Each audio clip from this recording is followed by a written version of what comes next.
Class 9 Marathi अक्षर Bharti poem तिफन. काया मातीत माती तिफन चालते तिफन चालते, इच नाचते थैथय ढगढोल वाजवते. इथं नाचते थैथय ढगढोल वाजवते. नंदी बैलाच्या जोडीले सदाशिव हकालते, वटी बांधून पोटाले पार्वती उणारते. वटी पोटाले बांधते झोई काटीले टांगते, झोई काटीले टांगते त्यात तानूल लढते. त्यात तानूल लढते ढग बरसते, त्यात तानूल लढते ढग बरसते. काकरात बिजवाई जसा हासर चांदन, धरतीच्या अंगोपांगी लाडा नवसाचं गोंदन. सरीवरी सरी येती माती नाही धुती होते, तिचा कस्तुरीचा वास फुल जीवाले पाळते. भूल जीवाले पाडते वाट सांजिले पाहेते, मैना वाटुली पाहेते रागुती पण हानते. रागुती पण हानते ढग बरसते, रागुती पण हानते ढग बरसते. वला टाकती तिफन शितू वखर पाहेते, पाणी भिजल ठेकुल लोणी पायाले वाटते.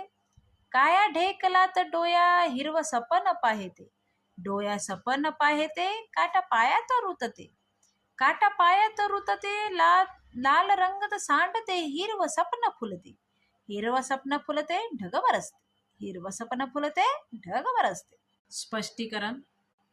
शेतातील काड्या मातीत पेरणीचे अवजार चालले आहे. वर आकाशात वीज थैथयाट करते आणि ढग ढोल वाजवत आहेत. श्री शंकरासारखा शेतकरी नंदी बैलाच्या जोडीला शेतात पेरणीचे अवजार चालवत आहे आणि पार्वतीसारखी शेतकरी पोटात बांधलेल्या पदराच्या ओटीतून कसाभर बियाणे तिफनात हळूच सोडत आहे.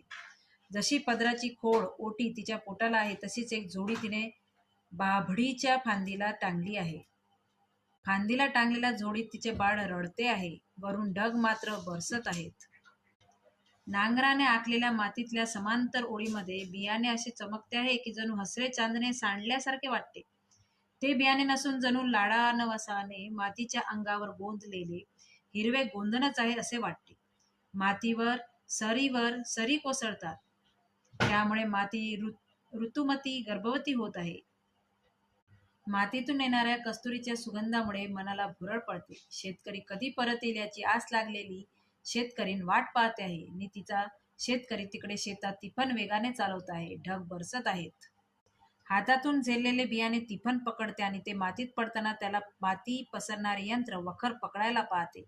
पाण्यात भिजलेले मातीचे ढेकूळ असे विरखडते जणू लोण्यासारखे ते पायाला वाटते. त्या काळ्या ढेकळामध्ये शेतकरी भविष्यातील हिरव्या पिकांचे स्वप्न पाहतो. डोळ्यांनी ते स्वप्न पाहत असताना पायाला काटा रुततो. लाल रक्त काळ्या मातीवर सांडते. त्यातूनच